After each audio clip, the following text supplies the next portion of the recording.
我在荆州市区开了一家家电维修店，为了找乐子，我在招牌上写了上修飞船空间站，下修航母核潜艇，凡是通电的就没有我修不了的。没想到真有军方大佬找上门来找我修。这天我正闲来无事，在店里和直播间的水友吹牛口嗨，一位衣着得体、气质绝佳的美女推门而入：“老板，你这里真的什么都能修？”女人健步如飞地冲到柜台前，一双美眸之中满是焦急。那当然了，没看见我的广告吗？承接核潜艇、航母维修、空间站换件，量大从优，童叟无欺。美女要修核潜艇还是航空母舰？对方显然没有开玩笑的心情，她直接将手中的箱子放在桌面上打开，里面的东西看上去好像是块电池一样，四周还用缓冲泡沫裹得严严实实，一条条细小的线路和微小的晶体纵横交错，看着都让人有些眼花缭乱。见此，我猛地一下坐直了身体，这是啥？光刻机，准确的说是光刻机的校准传感器模块，实验中功率过载核心探针阵列烧了。我们的项目组等着急用，她叫赵玲玲，是隶属于龙科院的一名研究员，因实验过程中发生意外，设备受到损毁，导致整个项目都停滞了，而且国内多家专业机构都明确告知，这台机器无法修复，如果不是实在没办法，她也不会来这小破修理店碰运气啊。这光刻机，美女你是不是找错地方了？我这里是家电维修，你要不试试隔壁的五金店能不能整啊？剧本，这绝对是剧本。主播为了火，现在已经是不择手段了。342主播，这玩意儿可比航母螺丝金贵，你把握不住的。直播间在短暂的沉默之后轰然爆炸。闻言，我迅速收敛起了玩笑。半年前自己穿越过来继承了这家维修店，还绑定了超能维修系统，系统可以根据修理的东西给予科技点，科技点可以兑换各种技术。这半年下来，稀奇古怪的东西倒是见了不少，但值钱的却没几个。光刻机这么高级的玩意儿，这不是撞枪口上了吗？赵玲玲看着我沉默不语，心中最后一丝希望也瞬间被浇灭了。是啊，连国内专业机构都无法修复，一个路边摊又怎么可能行？她叹息一声，提起箱子，转身就准备离开。看你手里的组件，应该是 C7 型的光刻机啊。闻言，赵玲玲脚步一滞，这个家伙怎么知道型号？告诉我它的冲击峰值是多少？除了探针阵列外，还有没有其他受损的地方？我无比淡定的开口问道，脸上的神色就像是在修理一个简单的电饭煲一样。峰值是常规功率的15倍，冲击时间大概是3到5纳秒，其他的组件自检正常。赵玲玲眼神之中再次绽放光芒，她几乎不敢相信自己的耳朵，一个家电维修店的老板竟然能问出这么多专业的问题，那些词汇可都是绝密信息。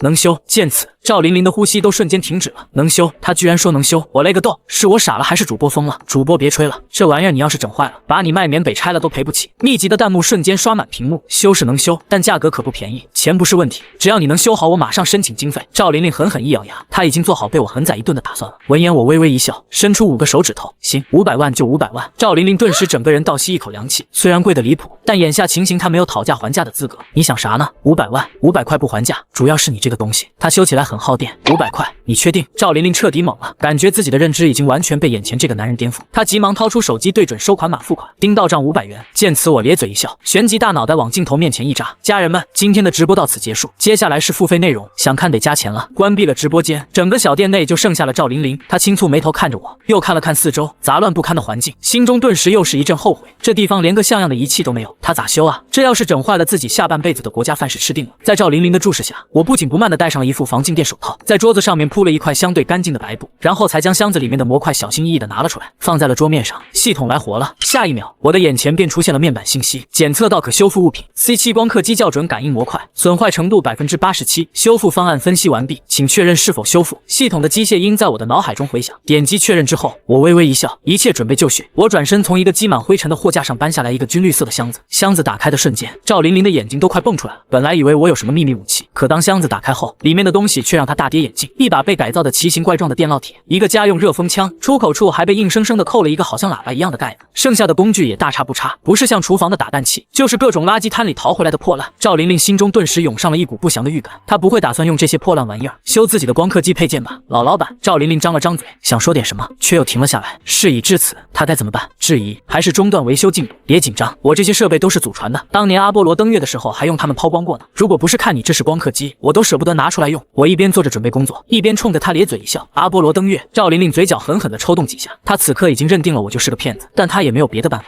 死马当活马医吧。另一边，我已经拿起手中的电吹风对着模块吹了起来，没有想象中的热浪冲天，却是带着一股淡淡的臭氧味。在我拿出的拙劣的特殊放大镜下，赵玲玲惊奇地发现，那些微米级线路此刻竟然在快速地回归正轨。这是什么？赵玲玲讶然惊呼道。电致伸缩效应的逆应反应作用，用特定的频率化作脉冲，使晶格金属记忆恢复。简单来说，就是帮她记起自己本身的模样。我一边吹一边随口解释道。赵玲玲脑子已快要死机了，这对吗？自己拼了命学习才进入的研究院，但是自己的学识之中根本没有这方面的半点记忆。不等赵玲玲反应过来，另一旁的我已经把那把难看的电烙铁通上了电。电烙铁的尾端连接着一根针状物，正在逐渐的变红。赵玲玲刚刚的情绪还未缓过来，紧跟着心脏又是提了起来。她要干什么？一根烧红了的大头针能干什么？这次我深深的呼吸了一口气，紧跟跟着脸上露出前所未有的认真。大头针保持静止不动，然后缓缓地靠向模块上被损坏的核心探针阵列区域。针头刚刚靠近，一股肉眼勉强能看见的电弧便闪烁了起来。赵玲玲透过独特的放大镜，亲眼看见了她这一生都无法忘记的一幕：基板上面原本被大功率烧毁的区域，此刻正在重组。那电弧似乎不只是电池中，还带着某些物质。别这么惊讶好不好？这不就是个冷原子玻璃吗？做完这一切的我回头看着赵玲玲那张惊愕的能塞进一颗鸡蛋的小嘴，有些无奈的撇撇嘴。研究院的科研人员就这显得多没见过世面啊！赵玲玲急忙一把抓住旁边的椅子，才没让自己彻底倒下去。不就是个冷原子玻璃？你要不要听听你在说什么？这种技术在他们对于未来技术设想的论文中都不敢写的。赵玲玲已经说不出话来了，她死死地捂住嘴巴，努力不让自己发出声音。她感觉自己寒窗苦读几十年建立起来的科学观，正在被眼前这个男人用一堆破铜烂铁砸得稀碎。好了，最后一步了，重建探针阵列和微米线路。我放下手中的大头针，又拿起了一旁的打蛋器。赵玲玲就那么眼巴巴地看着我，从一旁的饼干盒子里拿出点小粉粉，装进了小玻璃瓶里面，紧跟着打蛋器放进了小瓶里面，开始工作。不是旋转，而是一种低微频率的震动。那些小粉粉也在震动之下逐渐变换着颜色，最终化作了一堆发光的液体。超声波雾化悬浮。赵玲玲下意识地出口道：“哟，见过啊，那说明你这个科研人员当的还行。”我咧嘴一笑，紧跟着电烙铁又启动了，这次十分的认真。大头针一点点沾着发光的液体，利用极小的电弧一点点往基板上粘贴。那电弧仿佛有生命一般，主动地将液体修复在了基板铺设好的路线上。赵玲玲透过特殊放大镜看到，那原本烧毁的基板线路此刻正在快速地进行的修复，而且修复好的基板线路比原来的还要完美。时间1分1秒的过去，修好了。此刻我的头上已经是汗水细密了，这玩意儿的精度哪怕是有系统加成也不容易啊！修好了。赵玲玲瞪大了眼睛，这才不到半个小时时间，你真用大头针加上这一堆饼干盒子装的玩意儿给修好了。至于我的技术啊，你不一直都在看放大镜吗？检查一下。哦对了，我还给你提升了一下你们光刻机的精准度，所以得加钱。此话一出，直接让赵玲玲瞪大了眼睛，眼神之中满是不可思议的神色。她的脑海中还在回荡着我刚才说的什么冷原子玻璃技术。震撼之中，我自然也成了一个不折不扣的世外高人。而现在这个世外高人居然和他谈起了最俗气的东西——钱。这巨大的反差感顿时让他有些转不过弯来。老板，你刚才说的那个什么电质伸缩什么的，那个不是和你说了吗？祖传下来的独门手艺，不外传的。我一边把自己那些劣质的工具收起来，一边笑着回答道：祖传下来的手艺，光刻机才出来多少年啊？你家祖上挺年轻啊。那个，你说要加钱要加多少啊？差不多这个数就行。我随意的摆摆手，然后又继续收拾烂摊子。5根手指头，这是5万还是50万？赵玲玲再次愣住了，打多了不太好，但是打少了貌似更不好啊。好，50万就50万。我说你这个女同志，不能不把国家的钱当钱啊！500块你别老忘了行不行？赵玲玲那双大眼睛闪烁着，不敢置信，这都修好了，你都不狮子大开口一下吗？那可是光刻机技术啊，你就是要上千万我也得给你啊！500块1分不能少。赵玲玲瞬间无语了，你说她贪吧，她就要500块；你说她不贪吧，她还让你加钱啊！对了，刚才和你说了，你们这个模板的精准度我帮你们校准了一下，实在不好意思，你们这个模板属实是有点老了，我没忍住，原先的共振频率太粗糙了，我给你们往前挪了1个百分点，应该对你们的项目没啥影响吧？我抬头看着赵玲玲，有些担心的问道：你说多少？赵玲玲闻言顿时倒吸一口凉气，作为专业人员，她太清楚这1个百分点的含金量。那个老板，我能要个你的联系方式吗？干嘛？我可是正经人，东西都给你修好了，你怎么还想连吃带拿的呢？赵玲玲彻底的无语了，她实在是有些不知道眼前的这个男人到底是个什么情况，一会儿世外高人，一会儿又下头的厉害。不是，我是想修理东西的话，能够第一时间找到你，且我看你是怕东西没修好，找不到我人了吧？放心吧，我的店就在这里，你随时来，如果没修好，我把那800块钱退给你就是了。赵玲玲嘴角狠狠地抽了抽，这是800块钱的事儿吗？后面加4个零都没问题啊。但她又想到自己出来的时间也不短了，现在得赶紧回去交差了。赵玲玲刚刚走出修理店，电话便响了起来，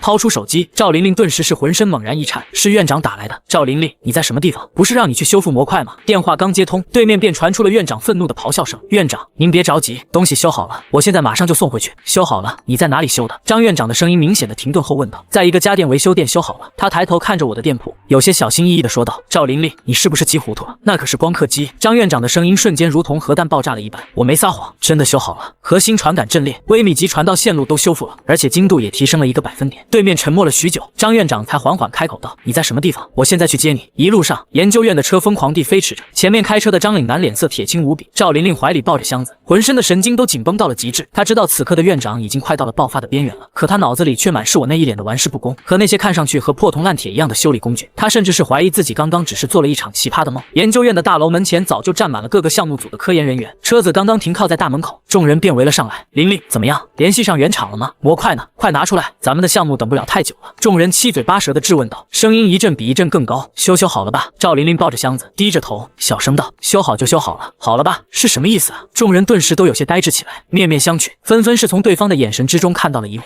你在哪里修好的？咱们的专业机构给出来的时间，说最短也得好几个礼拜，你这才出去了几个小时就修好了。一名秃顶老教授扶了扶厚厚的镜片，语气之中充满了质疑，是在一个家电维修店修好了。赵琳琳的声音宛若蚊子一般大小，众人闻言顿时都倒吸一口凉气，旋即用一种不敢置信的神色看着赵琳琳。家电维修，这可是光刻机啊！你去家电维修干什么？这不是胡扯呢吗？赵琳琳，你是不是疯了？你这是拿着我们整个龙科院在开玩笑啊！片刻之后，众人的愤怒仿佛火山喷发一般喷涌而出，谩骂声、质疑声瞬间将赵琳琳淹没了，她浑身哆嗦着，眼泪都开始在眼眶中打转了。行了，都闭嘴！一声怒吼让所有人都吓了一个激灵。张岭南从车上走了下来，脸色阴沉的快要滴出水来。赵琳琳，你确定修好了吗？此刻的赵琳琳已经说不出话来了，脑袋一片空白的点了点头。行，把东西拿到1号无尘实验室进行实验，如果修好了，你大功一件；修不好，你就准备去军事法庭吧。闻言，赵琳琳心脏猛然一滞，事已至此，也只能将希望都寄托在那个看上去极其不靠谱的修理店老板身上。1号无尘实验室内，几名专业人员身着防护服，小心翼翼地将模块从箱子里面拿了出来进行测试。赵琳琳站在众人身后，低着头，像是一个正在等待审判的犯人一般。我的天，这是什么焊接工艺？修复的线路太漂亮了。赵琳琳不会是去找了什么我们不知道的高人吧？这简直就像是从原厂里面拿回来的一样啊！不对，这简直比原厂的还要完美，根本看不出修复的痕迹。没过几分钟，赵琳琳突然听见远处的众人传出一阵接着一阵的赞叹声，她有些不知所措地抬起头来看向众人，这材料不太对劲，立即对这份材料进行分析。我们这里好像没有这样的修复材料。这时，张岭南忽然间眉头紧皱，盯着显微镜下的模块，失声道：“是院长。”材料组立即开始启动仪器，对模块修复部分进行全面扫描解析。赵琳琳的心再一次提到了嗓子眼：“院长，咱们的数据库中显示，咱们暂时还没有这样的材料，库存里面没有。”张岭南和众人纷纷是倒吸一口凉气，这都已经是2025年了，世界上还有没有被发现的材料？光是这一发现就足以让研究院在世界上大放光彩。快，通电测试！张岭南无法掩盖自己心中的喜悦，声音都有些急促，众人也都兴奋了起来，一个个快速的各就各位。电源系统自检完成，无异常；内部逻辑单元检测完毕，无异常；电路测试完毕，数值在可控范围之内。大屏幕上一条条绿色信息弹跳出来，每一个声音都让在场所有人的心脏狠狠地被击中一次。一个被宣布物理烧毁的模块居然通过了自检的所有流程，这不科学啊！进行精准度测试。张岭南身体晃晃悠悠地坐在了椅子上，仿佛整个人都虚脱了一般。院长，您没事吧？别管我，快点进行精准度测试。张岭南推开众人，大声喝道：“现在不是管他有没有事的时候，一旦这块模块运用的修复技术不是当前世界所拥有的，那么就意味着华夏打破了西方的封锁线，而且遥遥领先全世界。这是关乎到一个国家命运的测试。”是大屏幕上开始跳动着曲线，宛若电流一般快速地生成各项数值。赵琳琳死死地握着双手，手心里面的汗水都浸透了她的衣袖。报告院长，数值有些不对劲。这是一名科研人员的话，让张琳琳猛然瞳孔一缩，果然还是出问题了吗？什么问题？张岭南猛地从椅子上站了起来，这好像是一个很高级的光刻机模块，数值比咱们之前使用的提高了1个百分点。我怀疑这个模块不是咱们的，可当前世界貌似不具备这样的水准啊！检测人员盯着数据，一脸懵逼，提高了1个百分点。张岭南整个人宛若遭雷击一般，眼睛一翻，直接倒了下去。整个实验室内顿时乱成了一团，快叫救护车！众人纷纷围在张岭南身边，大声嘶吼着：“1个百分点！哈哈，是咱们华夏研究出来的！”地上的张岭南忽然间发出一阵狂笑声，整个人仿佛抓狂了一般。10年不20年，国外也不可能造出突破。当下光刻机的1%，这是神迹啊！众人都面带兴奋，看着大屏幕上面滚动着的数据。那我们的光刻机校准模块，这算是修好了吗？赵琳琳呆呆地望着众人，突然开口道：“修好了吗？你把那个码字去掉。”众人纷纷看向身后，这才发现赵琳琳此刻距离他们甚远，脸上还带着局促不安的神色，显然被刚才的事情吓得不轻。小赵啊，这不是修好了，这是突破，你立功了！老教授快步走到赵琳琳面前，用力地抓着赵琳琳的肩膀：“我立功了！”赵琳琳木讷地指着自己的鼻子，大脑一片空白。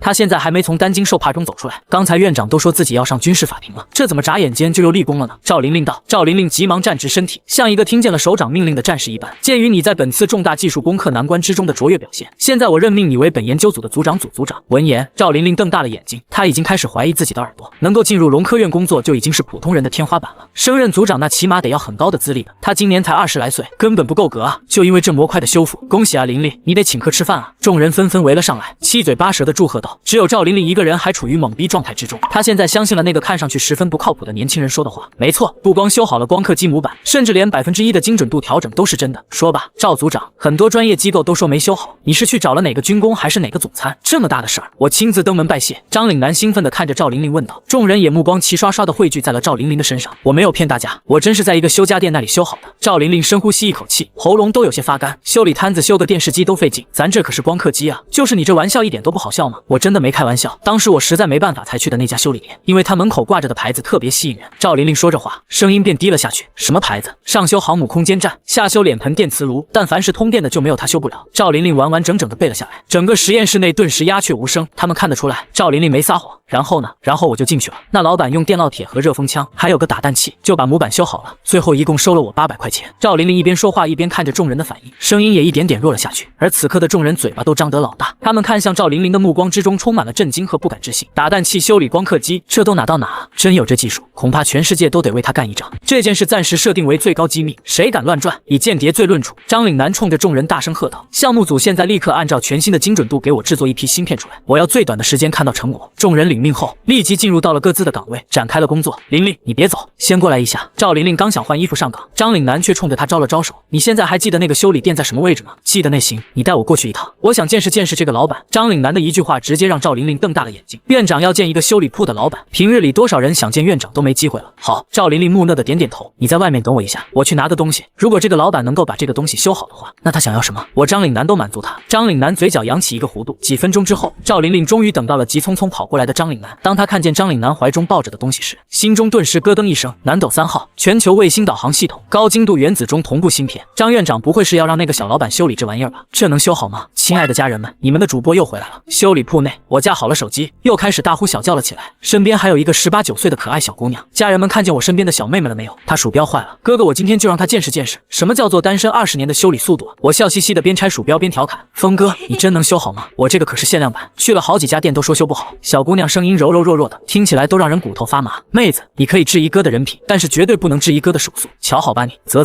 江峰又开始吹牛了，我已经开始录屏当黑历史了，前面的别尬黑。江峰是真有能耐，上次我家电饭锅修完了，做饭都香了。我还是比较在意那个光刻机小姐姐怎么样了，不会给人家修报废了吧？那可是光刻机啊，主播要真给干坏了，现在估摸着应该在踩缝纫机了。刚一开播，直播间那边热闹起来，我瞥了一眼弹幕，十分不屑地吹着牛。虽然砍着大山，但手上的速度是真不慢。也就在这时，店门口的电子门铃响了起来，我习惯性的抬头看了一眼，紧跟着整个人便愣住了。门口进来的正是前不久离开的赵玲玲，这一次她身后还跟着一个50多岁的男人，气势还不一般。咋回事？不会是真修坏了吧？这咋还摇上人了呢？家人们，不好意思啊，来了点售后服务。我手疾眼快，急忙将直播间的麦克风给关掉。老板赵玲玲进门后开始熟络的打起招呼来：“你这次带个人是找我茬来了？”我眉头一皱，指了指赵玲玲身边的张岭南：“不是老板，您别误会，您修理的东西没有任何问题。”闻言，我这才放松了警惕，这是我的一个长辈，他听说您手艺高超，也想让您帮忙看个东西。虽然知道对方和赵玲玲并不是什么亲戚，但既然对方不是来找茬的，那就放心多了。既然是回头客的话，可以给你一个面子，把东西拿出来我看看怎么个事儿。我又换上了一副世外高人的口吻说道。张岭南从进入店铺之后，就朝着四周围观看着店内的环境，这里比他想象中的还要破。他本来以为一个能修理光刻机的地方，最起码有点专业性的设备，结果他失望了。这里不光没有任何专业设备，反而比一般的维修店都要破上不少。听见我的话，张岭南将手中的箱子放在了桌子上，和上次赵玲玲拿过来的箱子差不多，也挺精致的，只是不知道这里面这次又是什么狠活。张岭南打开箱子，里面躺着一个巴掌大小的芯片，上面布满了纹路，中心区域还镶嵌着一个类似于水晶一样的晶体，光看一眼就知道这玩意儿不可能是民用品。老板，您看看这个能修吗？赵玲玲有些担心的指着芯片问道。我装模作样的拿起芯片研究了起来，实际上内心开始疯狂的呼喊系统赶紧扫描，检测到可修复物品。南斗3号卫星导航芯片军用加密版，损坏程度92%，主逻辑门阵列过载，数据缓冲器失效，修复方案分析中，分析完毕。本次修复将消耗100点科技点，修复完成可获得500点科技点，请确认是否修复。军用的，我顿时是皱起了眉头，一进门就知道这老头不一般，没想到居然还是军方的人啊！看样子自己应该是被上面盯上了。确认修复，我心中默念：小兄弟，这个芯片是……张岭南看我迟迟不说话，便是开始主动介绍：南斗卫星的导航芯片嘛，这不就是主逻辑门炸了，连带着数据缓存区也废了，应该是瞬间的强电永干的，你们这安保措施还是差点。不等张岭南说完，我便是直接打断他，一脸云淡风轻的说道。整个修理店内瞬间是一片寂静无声，张岭南都是准备好了一套说辞，硬是被我一句话给全堵回去了。那一双饱经风霜的眼神之中，头一次露出了惊世骇俗的神色。站在张岭南身后的赵玲玲更是瞪大了美眸，不敢置信的看着我。她本来还以为我会遇到滑铁卢，但是这个年轻人比自己想象中的似乎强大太多了。他们连介绍都没介绍，对方居然就能够认出这里面的东西是什么，甚至是连损坏的原因都说了出来。这小子有点东西啊！老板，那这个东西你这里……张岭南此刻内心深处已经是开始翻江倒海了，他几乎是可以断定，眼前的这个年轻人绝对不是徒有虚表，就凭他能一眼认出这个东西是什么，而且不使用任何的机械就能看出来损坏的原因，这个小子就不是个一般人，能修。不过这钱嘛，我点了点头，旋即抬起5根手指头，在张岭南的眼前晃了晃。50万！张岭南看着我伸出来的5根手指头，心里面都是快乐疯了。50万啊，太便宜了！就这块芯片的研发成本都是得数10个亿，这可是整个南斗卫星的核心之一啊！别说是50万了，就算是500万、5000万，那也绝对是值当的。50万，好，转账还是银行卡？张岭南开心的和个王八蛋似的看向我，脸上的褶子都是笑得皱起好几层来，和刚才那个威严十足的老头子根本就是判若两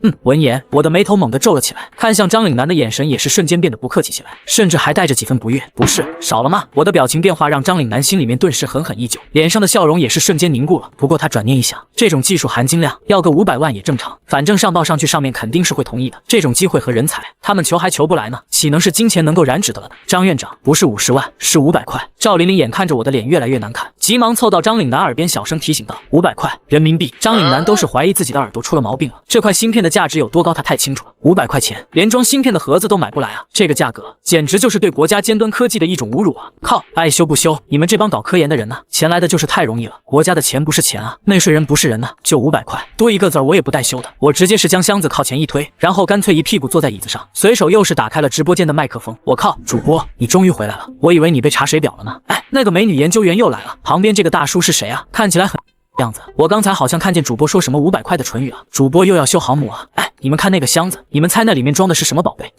这剧情，神仙主播在线扶贫国家科研单位啊！主播你是真能整节目啊！直播间的弹幕瞬间是疯狂的滚动了起来。张岭南被我一句话直接是对的脸憋得铁青了起来。你说这家伙贪财吧，人家就要500块；说他不贪财吧，他还非得要这500块钱，这到底是个啥样的人啊？老板，我们修，没说不修啊！赵琳琳急忙掏出手机，对准了收款码扫了过去，500元到账。一声清脆的声音响起，我的手机上又多了500块钱。张岭南这时候有些无语，他眼睁睁地看着关系到一个国家的战略级顶尖芯片，就这样被一个年轻人以500块钱的价格给接了单了。这一切都是显得那么的不真实，那么的荒诞，甚至是有些戏剧性。如果不是看在老顾客的份上，这个活我还不爱接呢。你们以为我缺这500块钱啊？真有意思。我一边嘟囔着，一边伸了个懒腰。我靠，主播又接活了，又有好戏看了。这是啥东西啊？看着那个箱子就不便宜啊，里面东西肯定不一般吧？能让这位美女研究员和这个大叔送过来的，肯定不是一般的玩意儿。峰哥，给大家看看啊，到底修的啥玩意儿啊？就是啊，你别藏着掖着，以前耦合器都让我们看的，你变了。峰哥，弹幕瞬间是炸开了锅。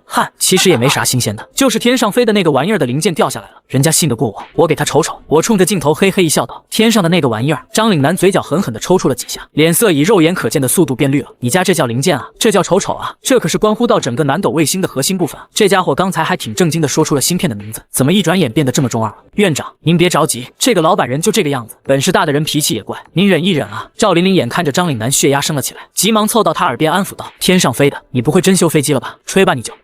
峰哥这是又要关直播了呗？别啊，峰哥，上一次的光刻机哥几个就没看上，血都亏干了。就是上次光刻机我们连个毛都没看见，这次不会是卫星上的东西吧？楼上的，你还真信他？你咋不说他手搓一个火箭出来呢？直播间的弹幕热闹非凡，关直播什么关直播啊？就这么个小玩意儿根本用不着关，上次那是光刻机，太精密了，怕让你们学过去。今天这个就是个小场面，直接给你们直播也算是科普了。我一脸不在乎的说道：小场面。张岭南差点是一口气背过去，他死死的盯着我，这一次抽动的不光是脸上的肌肉了，连心脏都是开始跟着突突了起来。他现在怀疑这小子到底知不知道这是什么东西啊？这叫小场面，那啥玩意儿叫大场面啊？手撕外星人啊！我可不管脸色变成了猪肝色的张岭南，转身到了一个角落，然后将另一个小箱子提了出来。箱子打开，张岭南心脏都是快从嗓子眼里面蹦出来了。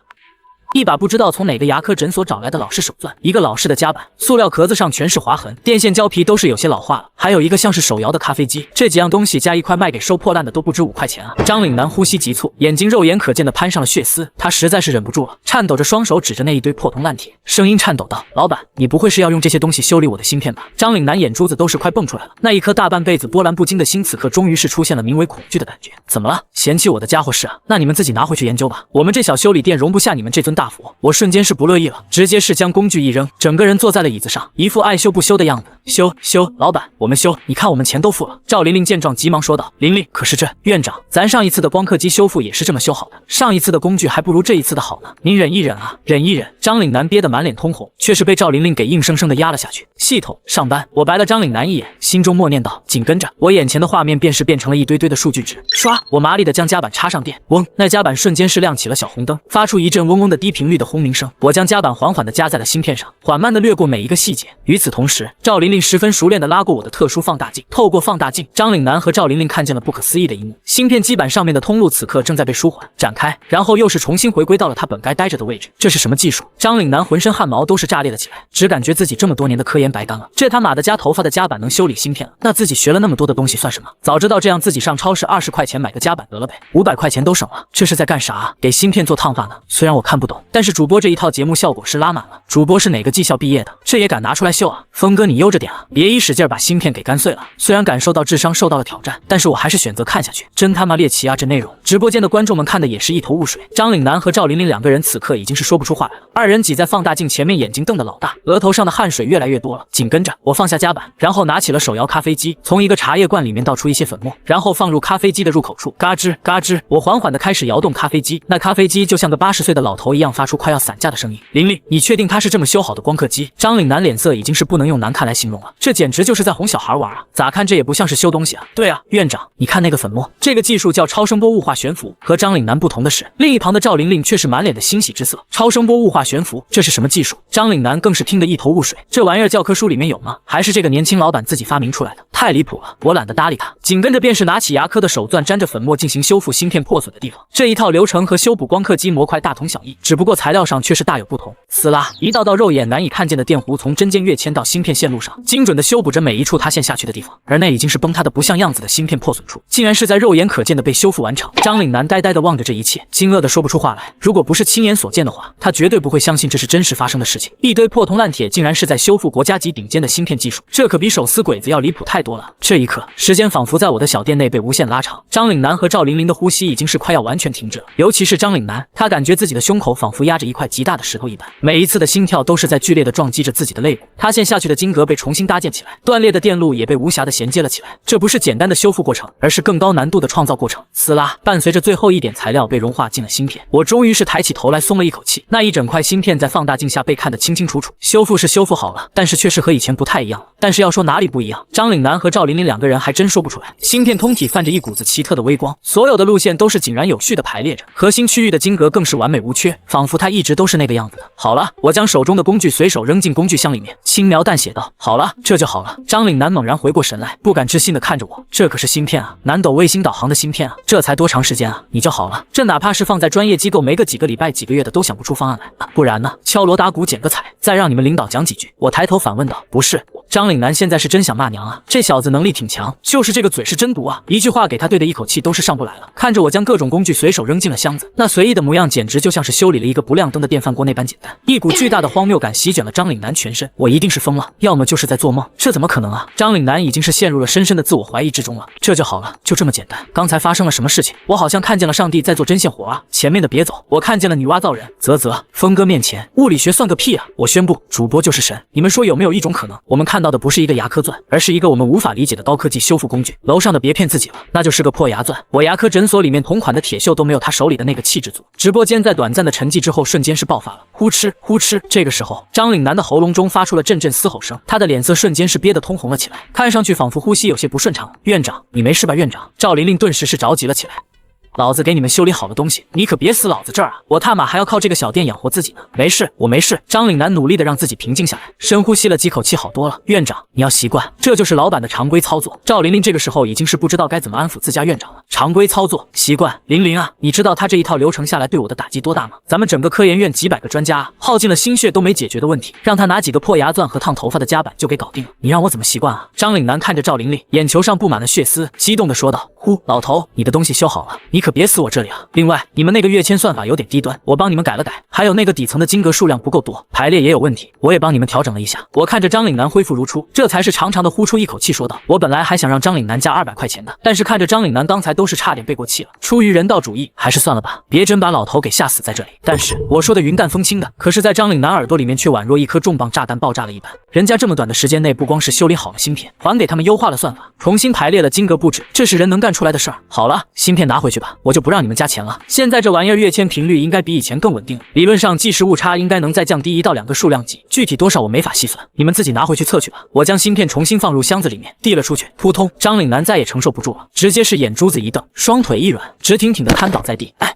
老头，他来修东西的还是来碰瓷儿的？我告诉你啊，你再不起来，老子报警了！都说了不加钱了，你还想了老子？我瞬间是原地蹦了起来，指着张岭南就是一顿疯狂输出。第7研究院，也就是张岭南的研究院内，1号无尘实验室内没有人声，却是人影交错，每个人的脸上都是严肃的，仿佛在打一场战争。光刻胶涂层均匀度检查完毕，误差在允许范围内，眼模板校准中，目标精度提升1%，正在重新计算对位参数，真空式气压稳定，已达到预设值。一道道汇报的声音此起彼伏，声音之中充满了急促，没有人敢在这个节骨眼上放松半分。负责这次实验的首席工程师李伟正死死地盯着大屏幕，听着耳麦中不断传出来的声音，他眉头紧皱，呼吸都是不敢大口，额头上的汗水都是浸透了防护服。1个百分点的提升啊！这是夏国有史以来最离谱的实验，也是最重要的实验。只要确认了它的存在性，那么夏国从今往后就能在光刻机的精准度上狂甩国外几条街了。纵然他亲自看见了光刻机模块没有问题，但是在他的心里面，一个修理摊子上面修理出来的东西，仍然是让他有些不敢相信这是真的。启动曝光程序，李伟通过对讲机对所有人下达了最终的命令。嗡，一声轻微的闷响响起，光刻机开始运转了。所有人都是屏住了呼吸，这是他们测试的最后一环，也是最重要的一环，成败在此一举了。时间在这一刻变得无比的漫长，数据在大屏幕上疯狂的滚动着，每一个字符都仿佛在场每一个人的心脏在疯狂的跳跃着。曝光完成，显影、清晰、烘干，流程一步步进行着，每一步都堪称教科书式的完美。当那片承载着无数人希望的晶圆被机械手臂送入检测台时，李伟的心脏几乎是快停止跳动了。所有人都是双目发红，死死地盯着那检测屏幕上的数据。1秒、2秒、3秒，整个实验室内落针可闻。刷，突然间，大屏幕上给出了最终的分析数据，检测结果完美，所有单元项目正常，结构完整，实际精准度对比提升1.2%，整个实验室瞬间是安静了下来，所有人都是仿佛木头人一般被定了身。成功了，成功了，我们成功了！不知道是谁先喊了出来，紧跟着下面的所有人都是发出了一阵轰天动地的咆哮声。哈哈，成功了，真的成功了！1%的精准度，真的做到了！天啊，我不是在做梦吧？谁给我一巴掌啊！众人都是仿佛发了疯一般，朝着四周围的同事大声嘶吼着，他们大笑着，但是泪水却是宛若泉涌一般肆意的流淌着。李伟呆呆地盯着大屏幕上那个1.2%，身体遏制不住地颤抖着。他缓缓地摘下护目镜，任由泪水从脸庞滑落。他承认自己之前对那个修理摊存有质疑，但是现在很显然他输了。他读了这么多年书，学到的知识被一个搞家电维修的公鸡的体无完肤，完全的颠覆了他一直以来建立起来的学识大山。与此同时，夏国的中枢科研系统，这里掌管着全国所有的科研院，是夏国真正的科研中枢系统。会议室内气氛有些凝重，10几米的会议桌坐满了人，这些人都是夏国当前最有影响力的科学家，又或者是曾经的科学泰斗。首位的是中枢系统的负责人李建国，大家都看过了吧？张岭南的报告，大家谈谈想法吧。李建国敲打着桌面，声音有些温怒。众人的桌面上都是摆放着一份报告，一份来自第7科研院的最新报告。这还有什么好说的？张岭南简直就是在胡闹。C7光刻机校准模块那是核心中的核心，就是放眼全球能够修复的国家也是屈指可数。他倒好，拿给一个家电维修去修理光刻机模块，真把光刻机当成电视机了。一名老者直接是拍案叫起，脸上满是愤怒。我同意刘老的看法，报告里面写着什么祖传手艺、民间高手，他以为这是在写武侠小说啊。我看他张岭南是压力太大出现幻觉了。另一名情绪稍好的院士点了点头说道，我们被西方国家卡了这么多年脖子了，大家心里着急我们是可以理解的，但是越是这个时候，越是要保证头脑清醒。张岭南这是在虚报，这已经不是简单的失职了，说严重点，这已经是严重涉及到了危机了。会议室内的气氛越发的浓重起来，几乎所有人的意见都是非常的一致。第7研究院的院长张岭南这一次摊上大事了。李建国听着众人的议论，眉头皱得更深了。他了解张岭南，那是个严谨到极致的科学家，绝对不会是信口开河的人。但是这一份报告内容实在是让他没有意料到，太离谱了。张岭南院长在科研领域的贡献，我们是有目共睹的。或许这件事情有其他缘由也说不定了。一个相对年轻的院士开口说道：“能有什么蹊跷？我看最大的蹊跷就是这份报告本身。我认为我们应该立即停止第7研究院的所有研究项目，并且派遣调查组进行调查，同时给予张岭南记大过错分。”刘老第一个站起来反驳道：“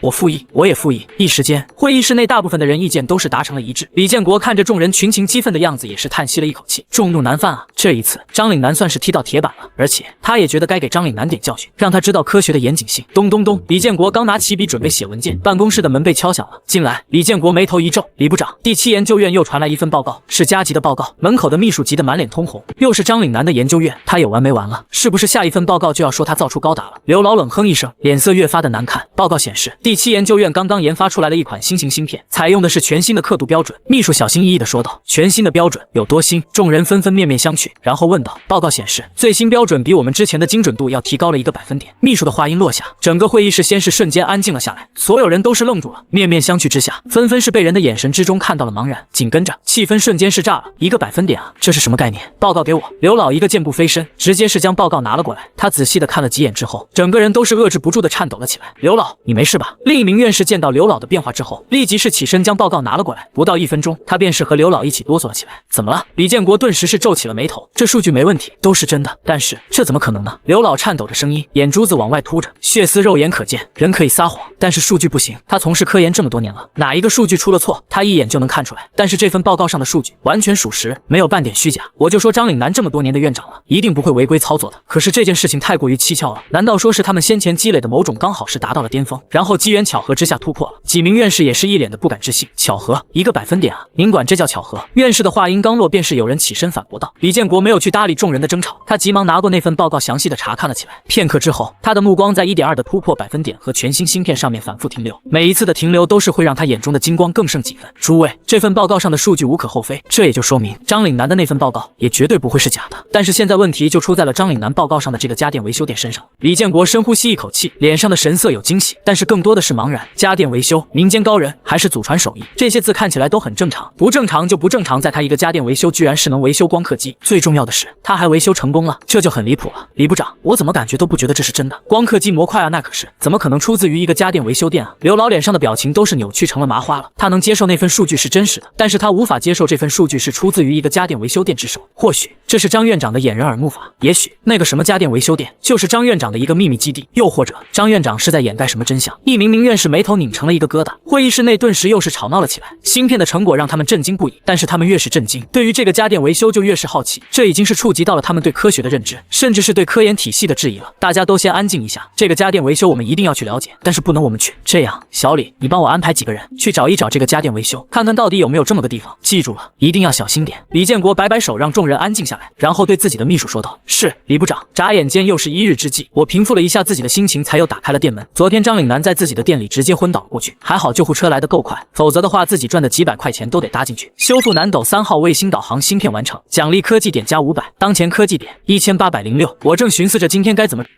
脑海中忽然响起了一道熟悉的机械音，我眼神微微一动，终于到账了。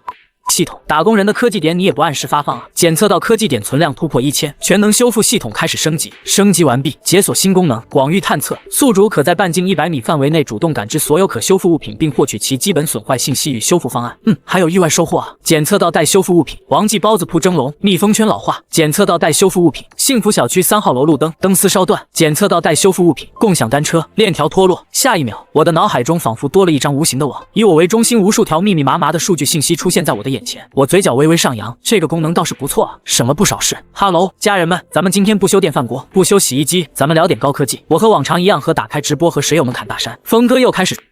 上次光刻机的事儿我还没消化完呢，峰哥，你上回说的那个光刻机你还给提升了1个百分点，是不是真的？哈哈哈，我信了。自从看了你的直播之后，我觉得我家的电饭锅都能做芯片了。峰哥，你那个小粉粉是不是拿白面冒充的？那玩意儿真有用啊！弹幕一如既往的搞笑。哎，你们这帮人吧，啥都好，就是不信我啊！什么叫吹牛？我这叫科普好不？你们以为光刻机就是几百吨的大家伙啊？那都是表象，真正的科技核心都在我那几个小箱子里面呢。我故作深沉的摇摇头说道：“欢迎光临。”正在我聊得兴头上的时候，门口的电子门铃响了。我刚抬起头来准备接客，当他看见来人的模样后，脸色顿时是变了。来的人是2个中年男人，哥俩身姿挺拔，面容严肃，虽然穿着和普通老百姓差不多，但是浑身上下那一股气质和普通人完全格格不入。清一色的小平头，耳朵后面还戴这个透明的耳机线，我脸都是绿了呀。就差把便衣2字写在脸上了。你俩以为拍电视呢？当老子瞎看不见那耳机线啊！2个人进入店内之后也和普通人不一样，他们没有先去找我，反而是朝着四周围观望着，那模样根本就不像是来修理东西的，更像是来这里视察工作的。好家伙，昨天自己才送走1个，今天这就又来了2，自己这小店都是快赶上网红打卡点了。家人们，来生意了，我先招待一下子。我冲着镜头面不改色的说道：“老板，营业呢？”这个时候，一个男人冲着我嘿嘿一笑问道：“峰哥，这2人看起来挺严肃啊，走路都不带拐弯的，这气势不像是来修东西的，更像是来抓人的，感觉不像是客户群体啊。”峰哥的客户群体一般来说不是那些广场舞大妈和刚毕业的愚蠢的大学生吗？他们不会是来查水表的吧？峰哥，你偷税漏税了，楼上的别扯了。峰哥修一次东西就20块钱，哪够得着交税的标准啊？直播间顿时是活跃了起来。营业，当然营业了。2位老板要修什么？是进口洗衣机不转了，还是双开门制冷冰箱不制冷了？我双手扶在桌子上，饶有兴趣的看着硬是装老百姓的2人。老子不营业，你俩能进来？多时食人间烟火吧，你俩就这还当便衣呢？派遣这两人来的人也不咋聪明啊。老板，看看这个东西能不能修一下子？其中一个男人将一个小玩意儿放在柜台上，说道：“那玩意儿方方正正的，没啥宝贵的箱子包装，就那么丢在了柜台上。这啥玩意儿？老式的 MP3，还是老式的充电宝？”我皱眉拿起来看了看，随口问道：“对，这就是一个老式的音乐播放器，不知道怎么的就不行了。老板，你能修不？”那人连连点头，笑着问道。我面无表情，心里面却是笑得不行了。音乐播放器？你家音乐播放器长这模样啊？真是糊弄鬼呢呀！刚才哥俩一进门的时候，系统就已经是将哥俩身上带电的所有物品信息尽收眼底了。眼前的这玩意儿名叫黑哥军用加密器，简单的来说就是个窃听器一类的东西。故障原因为非标准断电而导致安全锁死了。准确的来说，就是这玩意儿本来不是坏的，这哥俩硬是给它整坏了，而且还不是物理性的整坏了，哥俩还整了点高科技的狠活进去。这哥俩果然不是来修东西的，这是来摸底的呀。这玩意儿看上去年头不短了，修理起来应该有点麻烦。家人们看见了没有？今天这活儿有点难度了。这种老玩意儿啊，最考验手艺了。很多时候不是他出了毛病了，而是闹脾气了。我拿着窃听器掂了掂，冲着镜头说道。二人面面相觑，对于我这种故作玄虚的做法，显然显得有些不耐烦起来。哒哒哒，这一次我连打蛋器都是没有拿出来，只是用手指头在窃听器上面开始敲打了起来，声音富有节奏且缓慢，看上去就是在普通的敲打。不是，峰哥这是干啥呢？人家让你修理，你在这儿怎么还敲上了呢？你要不唱一首啊？啧，这节奏感，峰哥不去打碟真是屈才了。这是什么独门绝技吗？我爸也会，当初我电脑坏了，我爸拿着棍子敲的，后来我就换了个电脑。我悟了，下一次我就爱电视机不听话了，我也给他敲一敲，说不定就是他网瘾犯了，得电击治疗一下。楼上的，你以为你是雷电法王啊？直播间的众人纷纷是开始扯淡，外行看热闹，内行看门道。主播间的众人看不懂我的操作，但是现场的两个人却是已经汗流浃背了。他敲的是紧急序列重组，一人小声的凑到另一人耳边说道：“我听见了。”另一个人微微点头，神色无比的震惊。这是国家级的窃听器，这种序列重组本身就是为了不暴露之下毁掉内置感应器。但是一个修理家电的老板，他怎么知道这么做能修理好？就在二人心中掀起万丈波涛的时候，我手中的窃听器红点闪烁了起来。吧嗒，行了，搞定了。我就说啊，这种玩意儿就欠收拾。20扫码还是现金？我将手中的窃听器直接扔在了桌子上，冲着二人伸出2根手指头。哥俩彻底的愣住了，神色呆滞的望着我。他们设想过无数种可能，这个老板就是个骗子，又或者根本认不出来这是个什么东西。谁曾想到，人家压根儿是连设备都没有使用，直接就一套精准无比的序列重组干出来了。你是怎么知道？其中一人此刻说话都是有些不利索，眼珠子更是拼命的往外面扑着。不是说了吗？祖传手艺，我爷爷当年就是靠着这一手绝活把村里拖拉机的便秘给治好了。我冲着二人露出一口洁白的牙齿说道。不过呢，话说回来了，二位老板，你们拿这个窃听器告诉我说是音乐播放器，这一点不厚道吧？我要是真给你们把这玩意儿当成音乐播放器拆了，整坏了算谁的？我突然间似笑非笑的看着二人，声音也是有些玩味道。轰！二人的头发瞬间是竖了起来，身体宛若遭雷击一般过电。他们以为这个年轻人什么都不知道，可结果人家从他们一进门的时候就运筹帷幄之中，不仅是知道眼前东西怎么修理，更是十分清楚这是个什么东西。两个步入中年的男人就像是幼儿园的小朋友一般，被这个年轻人的老板给戏耍了一遍。那个啥，我们两个哥俩已经是汗流浃背了。此时此刻，两个训练有素的特工在我面前已经是哑口无言了，两个脸憋得一个比一个通红。行了，别废话了，20块钱没听见啊？你们两个想赖账啊？我可告诉你们，我这里全程直播，你俩的脸都在我大屏幕上直播出去了。我不耐烦地冲着二人摆手说道。你别说是便衣了，你就便衣了来修理东西也得给钱啊！给，我们给。哥俩连连点头，旋即掏出手机，急忙给我扫了20块钱，20元到账。我手机响起了一阵到账的声音。行，你俩还有事儿啊？修完了还不走？我查看了一眼到账信息，旋即奇怪地看向二人。这上面训练的都是什么人啊？这两人就不提前打探一下子老百姓的流程吗？收费环节是最后一环啊，交完钱了就拿东西走人啊，还在这里待着等自己怀疑身份呢。走，马上走，马上走！二人一脑门的汗水，转身就要离开。哎，东西不要了！我在身后无语的大声喊道。要！两个人拿起窃听器，逃也似的离开了小店。要！我还切割闹呢！家人们看见了没？那两个人已经是被本主播的精湛的手艺深深的震慑到了，所以以后家里电器啥的都丢给主播，包修好的航母啊、火箭啊啥的，你们有也能带过来，主包给你们喷个7上个油啥的都没问题。看着二人落荒而逃，我又是对着直播间开。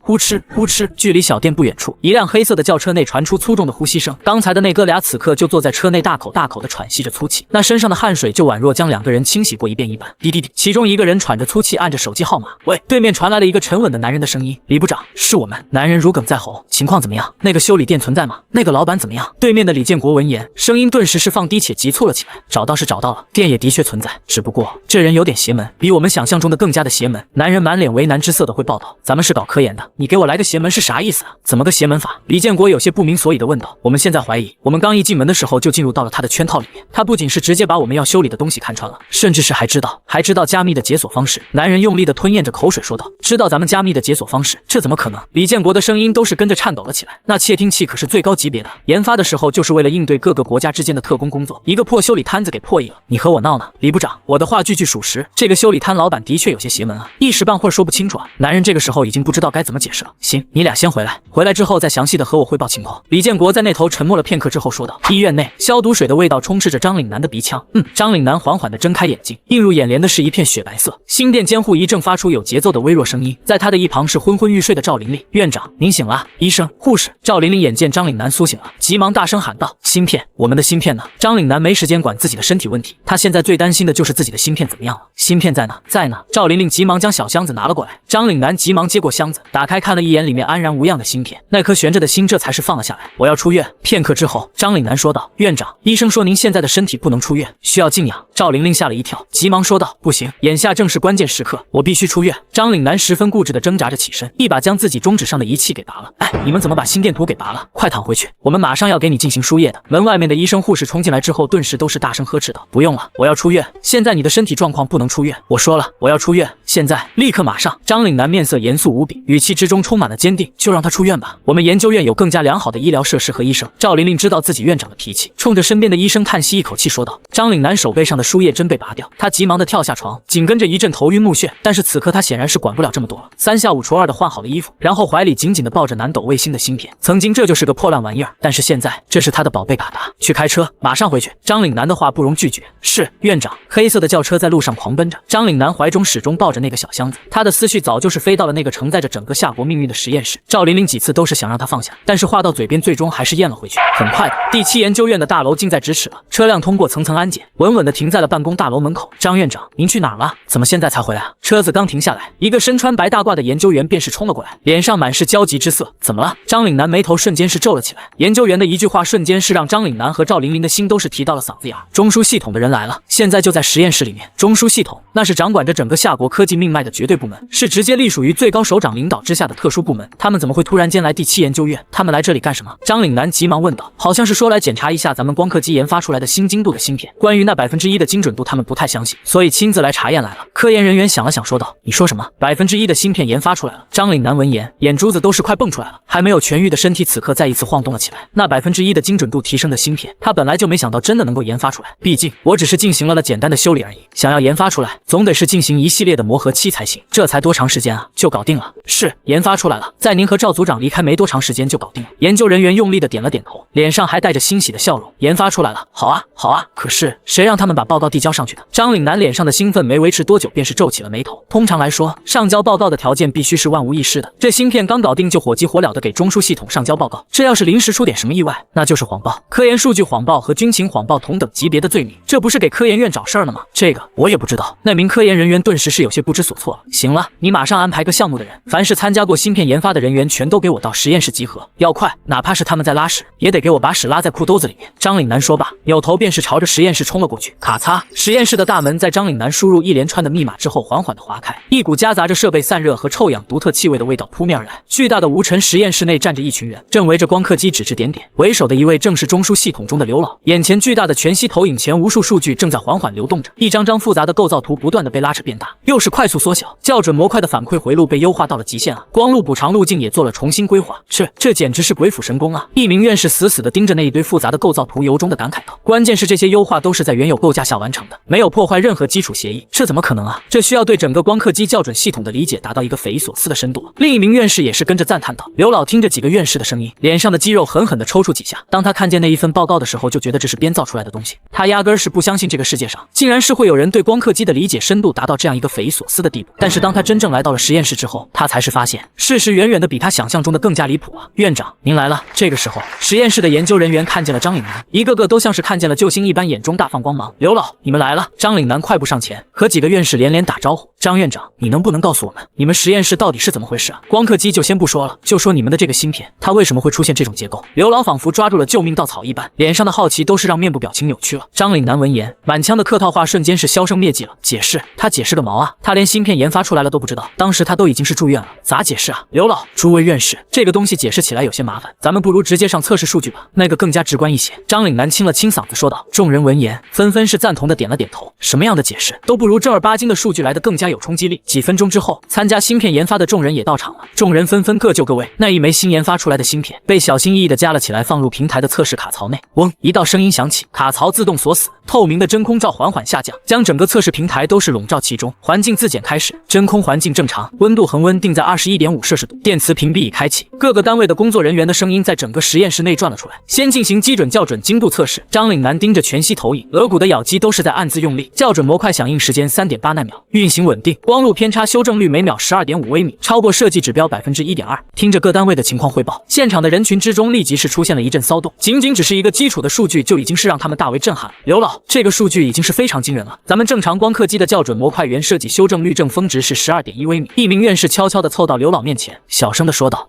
刘老面无表情地嗯了一声，看起来波澜不惊。实际上在那宽阔的白大褂里面，他的一双手已经是死死地扣进了自己的肉里面。基准测试通过，开始第二阶段的高强度负载测试。张岭南同样的面无表情，但是他遏制不住颤抖的身体，早就是将他此刻焦躁不安的内心给出卖了。指令输入完成，全息投影立即是出现了宛若洪水一般的数据，疯狂地涌入了芯片之中。这一测试是在模仿光刻机在极限的条件之下进行超高精度的曝光状态以及复杂运算状态。芯片占用率99.6%，温度开始上升了，45度、67度、70度了，核心温度75.8，已经抵达黄色警戒线了。各单位汇报的人员声音都是有些颤抖了起来，实验室内的空气也是在这一刻变得焦灼起来，每个人的脸上都是立刻呈现出了紧张的神色。失败与否，成败在此一举。咕咚咕咚，实验室内一片寂静，只有众人疯狂吞咽口水的声音不断的响起。在以往的测试之中，芯片一旦超过了安全温度，将会直接启动自我保护，频率降低，校准性能也会大大的减弱。然而此时此刻，全息屏幕之上的校准响应时间数据却是丝毫没有落下，依然稳定的维持在3.8纳秒。温度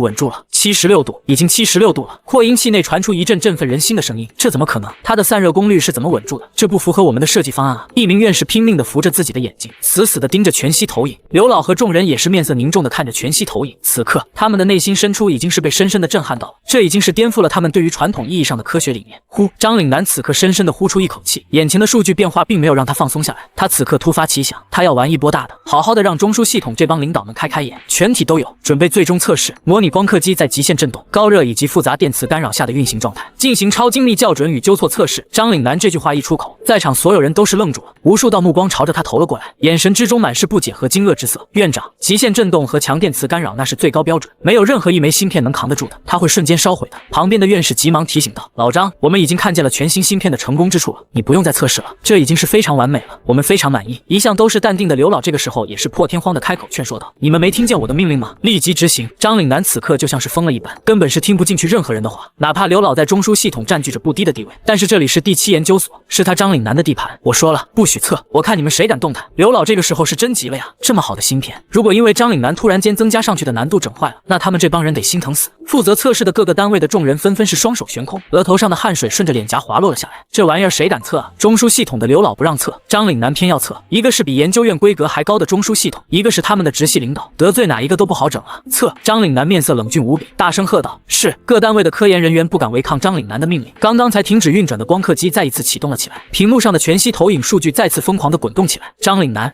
我告诉你，这一次实验如果失败了，芯片毁了，你就等着上军事法庭吧！刘老气的额头青筋暴起，指着张岭南的额头咬牙切齿地吼道。张岭南宛若没听见一般，眼睛死死地盯着大屏幕。所有第7研究院的科研人员和中枢系统的院士们，此刻都是紧张到了极点。他们知道张岭南这是在赌了，他在最不该赌的时候选择了赌。一旦这一次实验出现了问题，那刘老一定不会让他好过的。全息投影的屏幕上，那个代表校准偏差率的数据不断的上升起伏着，这是最关键的指标，代表着芯片在极端的情况之下维持光路校准的能力。而以往最好的记录是3%的偏差概率，但是这一次又是全新的芯片，又是要追求最完美的偏差率。看上去这似乎是一项根本不可能完成的任务。唰，突然间，全息投影上面出现了最终的偏差概率，一连串的零偏差、零失误，众人顿时都是瞪大了眼睛，不少人都是把自己的眼镜拿下来拼命的擦拭着，然后又装回去，重新看向大屏幕，还是零，整个世界都是安静了下来，时间都仿佛在这一刻停止了流逝，所有人都是呆若木鸡的站在原地，大脑一片空白。这在足以摧毁一切的干扰之下，这一枚全新的芯片竟然是没有出现半点校准偏差，我是眼花了吗？有人忍不住小声的嘀咕道，声音之中充满了疑惑。重新测试，再来一遍。张岭南强行支撑着自己的摇摇欲坠的身体，再次大声道，只有他自己清楚自己现在体内的热血已经是开始沸腾了。张岭南，刘老脸色憋得通红无比，牙齿都是咬得发出咯吱咯吱的声音。这个老家伙，他是非要把这个芯片搞坏了才肯罢休吗？他就真的不怕自己把他送到军事法庭吗？是，这一次，所有工作人员没有丝毫的犹豫，全息投影再一次运转了起来，最终的结果依然是零。再来一遍。张岭南此刻额头的情景和汗水汇聚在一起，但是他始终在咬牙坚持着。他想知道江峰修理好的东西到底能逆天到什么程度。一遍、2遍、3遍，每一次的测试，众人的心都是会从肚子里朝着嗓子眼提升一大截。但是每一次芯片的测试结果都是零，那就仿佛是被定格在了一个等量上的数据，没有任何因素能够撼动它。老天爷啊，5遍了，咱们以前的芯片连1遍都是无法承受啊！疯了，张岭南真是疯了，这真的是让一个修家电的给修理好的东西，这简直就是一个奇迹啊！所有人都是在这一刻由衷的赞叹着，太令人难以置信了，那足以摧毁一切芯片的干扰，此刻竟然是对这一张全新校准过后的芯片毫无作用，而且伴随着次数增长越多，那枚芯片的稳定率越高，测试也从第一次的几分钟到了最后变成了10几秒钟。这枚芯片它竟然是在一次次的摧毁之中宛若涅槃中的凤凰浴火重生，越战越勇。它似乎还携带着超强的适应能力，这芯片还附带了智能效果。刘老这个时候再也忍不住了，他手扶着椅子难以置信的看向张岭南，嘴唇子哆嗦了半天才是说出一句完整的话，张院长，你到底是从哪里找到了那个能把光刻机运用到这种地步的神？